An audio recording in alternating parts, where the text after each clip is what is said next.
এবার সেজে উঠছে চন্দননগর আলোয়, ঐতিহ্যে। জগদ্ধাত্রী পূজা চন্দননগরে এক অন্যরকমই আবেগ। আর সেই আবেগকে আপনাদের সাথে ভাগ না করে নিলে কি চলে? আজ প্রথম আমরা দেখব চন্দননগর হরিদ্রাডাঙ্গার পুজো মণ্ডপ।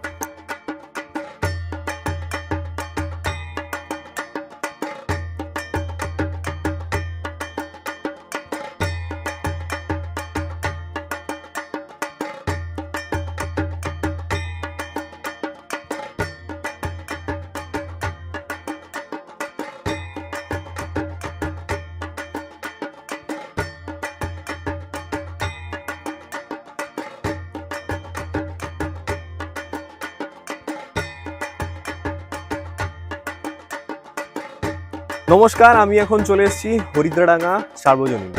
এবছর এনাদের যে পুজোর ভাবনা সেটা হচ্ছে দশার্ণ। তো আমি এখন চলে এসেছি প্যান্ডেলের মধ্যে, আপনারা দেখতেই পাচ্ছেন আমাকে। এবছর হীরক জয়ন্তী বর্ষ, তাই এবছর এনাদের যে ভাবনা সেটা হচ্ছে মানুষের সংস্কৃতি নিয়ে, মানুষ কিভাবে আছে সেই সমস্ত কিছু নিয়ে। তো আমরা পুরো প্যান্ডেলটা এখন দেখলাম। এবার আমরা এগিয়ে যাব এবং আপনাদেরকেও আরো জানাতে থাকবো নতুন নতুন কি থিম হয়েছে এবছর চন্দননগরে। তো চলুন আমার সাথে বেরিয়ে পড়া যায়। এবার আমরা চললাম সন্তান সঙ্গের পুজো মণ্ডপের দিকে। এবার ওনাদের ভাবনা হৈমন্তী প্যালেস, যা রাজস্থানের এক দুর্গা মন্দিরের অনুকরণে তৈরি হয়েছে। রাজস্থানে আম্বেরে, ঠিক আছে, ওখানে দুর্গা মন্দির আছে, তো তারই আদলে এখানে কাল্পনিকভাবে হৈমন্তী প্যালেস আমরা নাম দিয়ে আমাদের থিমটাকে উপকরণ করেছি। আজকে রাত্রে আমাদের ওপেনিং, আজকে রাত থেকে সর্বসাধারণের জন্য মণ্ডপ খুলে দেওয়া। আর এখানে বিশেষ আকর্ষণ হচ্ছে, এখানে 6 দিন ধরে রাজস্থানে ফোক এসছে, যেটা আপনার লাইভ পারফরমেন্স থাকছে ওদের রাজস্থানে যেরকম হয় ঠিক সেইভাবে। সন্তান সঙ্গে এবছর 59 ওনাদের বছর। তো এখনো প্রস্তুতি পর্ব চলছে। আজকে রাতের মধ্যে ওনাদের পুজো প্যান্ডেল উদ্বোধন হয়ে যাবে সর্বসাধারণের জন্য। আপনারা যারা আসবেন তারা আজকে রাত্রি থেকে ভালোভাবে ঠাকুর দেখতে পারবেন। তো চলুন এবার এগিয়ে যাওয়া যাক।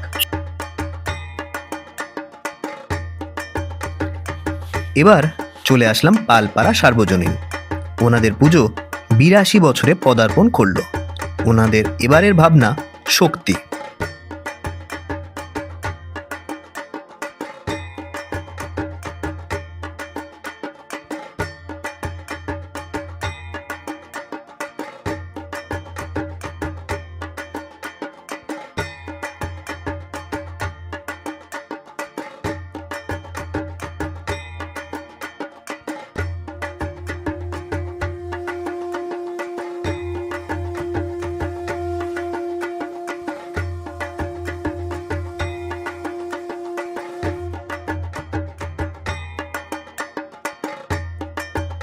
পাড়া সার্বজনীন শ্রী শ্রী জগদ্ধাত্রী পূজা সমিতি এবছর আমাদের মাতৃমূর্তিমা 82 বছর বয়সে পদার্পণ করবে। এবছরে আমাদের থিম হচ্ছে শক্তি। শক্তি বলতে এখানে আমরা ফুটিয়ে তুলতে চাইছি সেটা হচ্ছে বর্তমান যে ইন্টারনেট এবং মোবাইলের যে যুগ, এই যুগে যেমন দেশ অনেক উন্নতির পথে যেমন এগোচ্ছে ঠিকই, কিন্তু তার সাথে সাথে এই মোবাইলের প্রতি মানুষের যে আসক্তি, ধরুন বাচ্চা ছেলেরা তার পড়াশুনো ছেড়ে দিয়ে সবসময় মোবাইলের প্রতি তারা আসক্তি হয়ে আছে। এছাড়া নেটের যুগে সবসময় মোবাইল ঘাঁটাঘাঁটি করছে, পড়াশোনার দিকে মন নেই। এছাড়া দেখা যাচ্ছে বিভিন্ন পশু পক্ষী তারা এই ইন্টারনেটের এই 5G চালু হওয়ার পর থেকে তাদের অস্তিত্ব আস্তে আস্তে বিলুপ্ত হওয়ার মতো। তা এই বিষয়টাকে মানুষের কাছে তুলে ধরার জন্য আমরা এই প্যান্ডেলেতে এই জিনিসটা ফুটিয়ে তুলে।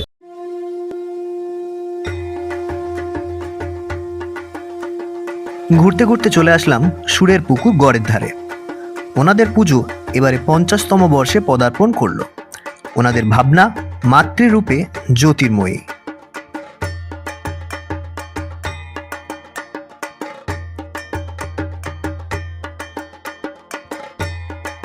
আমাদের ক্লাবের নাম হচ্ছে সুরের পুকুর গড়ের ধার সার্বজনীন জগদ্ধাত্রী পুজো কমিটি। আমাদের প্যান্ডেলের ভাবনা মাতৃরূপে জ্যোতির্ময়ী। মাননীয় মন্ত্রী ইন্দ্রনীল সেন মহাশয় এবং চন্দননগরের মহানাগরিক রাম চক্রবর্তী, উপমহানাগরিক মুন্না আগরওয়াল, বেলুন মঠের স্বামীজি আমাদের প্যান্ডেল উদ্বোধন করে গেছে।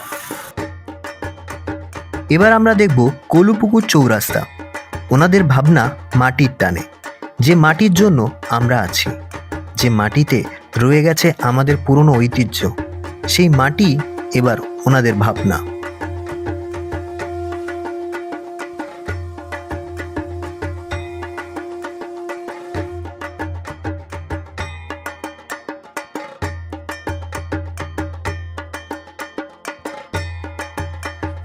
এবার আমরা যে মণ্ডপটি দেখছি সেটি হচ্ছে বড় যদু ঘোষ লেন। ওনাদের এবারের ভাবনা হাল ছেড়ো না বন্ধু।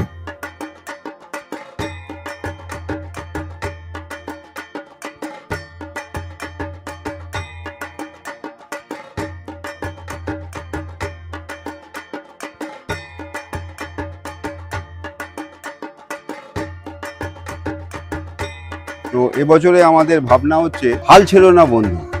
অ্যাকচুয়ালি আমরা আমাদের লাইফে প্রতিটি পদে ধাক্কা খেতে খেতে খেতে খেতে আমরা ওপরে উঠি। তো সেই হিসেবেই আমরা যে প্যান্ডেল মণ্ডপটা আপনি যদি একটু ভালোভাবে দেখেন বুঝতে পারবেন যে আমরা যে চেয়ারগুলো লাগিয়েছি একটা চেয়ারও সোজা নেই। আমরা আমাদের লাইফে সোজাভাবে কোনো কিছুই পাবো না। তো সেটা পেতে গেলে আমাদেরকে অনেক কষ্ট করে এগোতে হবে। আমরা একটুতেই হাল ছেড়ে দিই, যাতে হাল না ছাড়ি সেই হিসেবেই আমরা এই মণ্ডপ করেছি, হাল ছেড়ো না বন্ধু।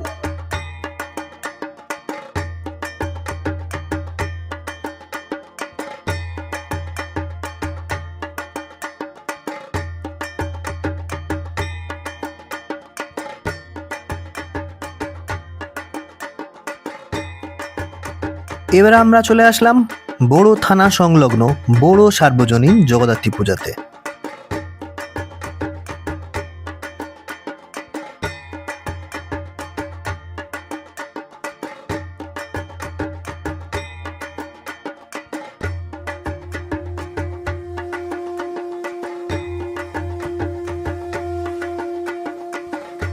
বড় পঞ্চাননতলা সার্বজনীন জগদ্ধাত্রী পূজার এবারের ভাবনা কল্পোদ্যান, মানে হচ্ছে কল্পনার বাগান, যে বাগানে নতুন নতুন কল্পনার সৃষ্টি হয়, যা শান্ত নির্মল এক অন্য ভাবনার জন্ম দেয়।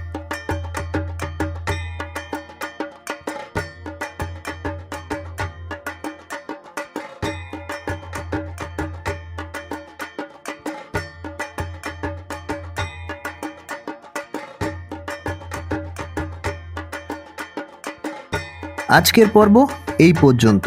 খুব তাড়াতাড়ি আসছি বাকি পর্ব নিয়ে। ভালো থাকবেন, ভালো রাখবেন, আর আমাকে লাইক অ্যান্ড সাবস্ক্রাইব করতে কিন্তু ভুলবেন না।